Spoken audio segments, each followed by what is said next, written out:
आपके सामने है class 8th English new gems Ratna Sagar lesson number 11 poem lines to an Indian year. और ये पोएम लिखी हुई है पर्सी बीसी शैली ने। और ये पोएम पोइट ने अपनी बिलव्ड यानी अपनी प्रेमिका के लिए लिखी थी।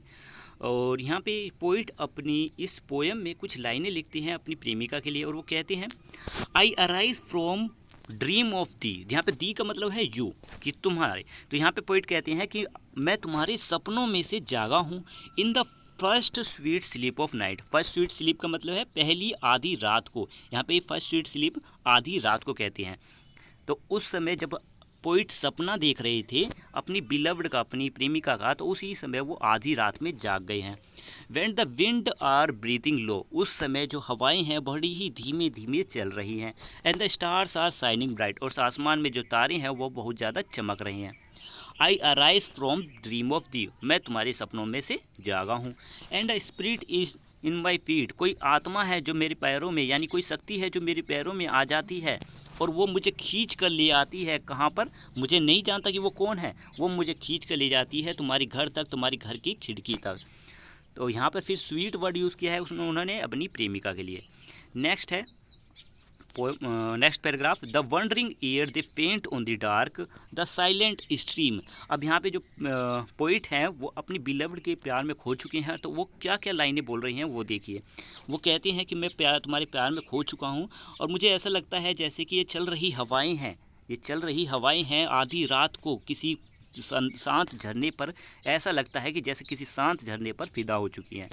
द चंपक ओडर फेल्स, अब चंपक की फूलों की जो खुशबू है वो भी उनकी स्मेल नहीं आती है। उसे वो भी चंपक की जो खुशबू है वो भी ऐसे खो जाती है जैसे कि उन्हें ऐसा लगता है कि जैसे कि उनके सपने जो हैं, जो उनकी अच्छे थॉट्स हैं, उनके स्वीट थॉट हैं, यानी उनके विचार हैं अच्छे, वो उनके सपनों में खो जाते हैं। वैसे ही उनकी जो स्मेल है वो भी खो चुकी है, उनकी स्मेल भी उसको नहीं आ रही है चंपक के फूलों की।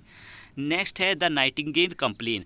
यहाँ पे ग्रीक मिथोलॉजी में ये कहा जाता है कि जो नाइटिंगेल है यानी बुलबुल है वो शिकायत करती है। तो यहाँ पे कह रहे हैं कि जो नाइटिंगेल है उसकी शिकायतें भी उसके दिल में ही रह जाती है। It dies upon her heart, मतलब उसके दिल में ही मरकर रह जाती हैं। As I must a on thine O beloved as thou art. अब यहाँ पे जो पोइट हैं वो कह रही हैं जैसे कि बुलबुल की जो कंप्लेन है, जो भी शिकायतें हैं उसके दिल में मरकर रह जाती हैं, ऐसे ही मैं भी तुम्हारे दिल में जो है बस कर रह जाना चाहता हूँ। O lift me from the grass, यहाँ पे पोइट कह रहे हैं कि मुझे घास से उठाओ। घास से उठाओ का मतलब है वो कह रही हैं कि मैं मर रहा हूँ, मैं बेहोश हो रहा हूँ, मैं गिर रहा हूँ, मुझे इन सब से जगाओ, मुझे इन सब से बचा लो, मुझे उठा लो। Let the love in kisses rain, let the thy love in kisses rain. वो कह रही हैं कि अपनी किसिस की बौछार मुझ पर कर दो, किसिस की बौछार मुझ पर कर दो। और वो बौछार कहाँ करने की कह रही हैं? ऑन माई लिप्स, लिप्स पर, और आईलिड्स पेल, जहाँ उसकी जो आँखें हैं वो पीली हो चुकी है। पीली हो चुकी है मतलब क्या है कि उनकी जो आँखें हैं वो कमज़ोर हो चुकी हैं और उनकी जो लिप्स हैं उन पर वो किसिस की बरसात करने के लिए अपनी प्रेमिका से कह रहे हैं। माई cheeks is cold and white alas. अब वो कह रही हैं कि मेरे जो चीक हैं, मेरे गाल हैं, वो ठंडे पड़ चुके हैं, सफ़ेद हो चुके हैं। और यहाँ पे वो अलास के एक दुख की तरह इस बात को कह रहे हैं। My heart beat loud and fast, मेरा जो दिल है वो बहुत ही तेज़ी से और बहुत ही ज़ोर ज़ोर से और तेज़ी से धड़क रहा है।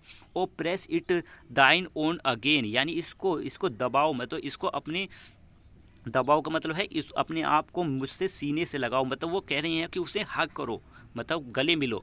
Where it will break at last, जहाँ पर ये आखिर में शांत हो जाएगा। ठीक है, इस तरीके से ये पोएट जो है अपनी प्रेमिका को ये पोएम लिखते हैं। तो ये पोएम हमारी यहाँ पे फिनिश होती है। अगर वीडियो अच्छी लगी है तो लाइक ज़रूर करना। और क्वेश्चन आंसर की वीडियो में जैसे हर वीडियो में बताता हूँ कि आपको लिंक डिस्क्रिप्शन में मिलेगा या फिर प्लेलिस्ट में मिल जाएगा।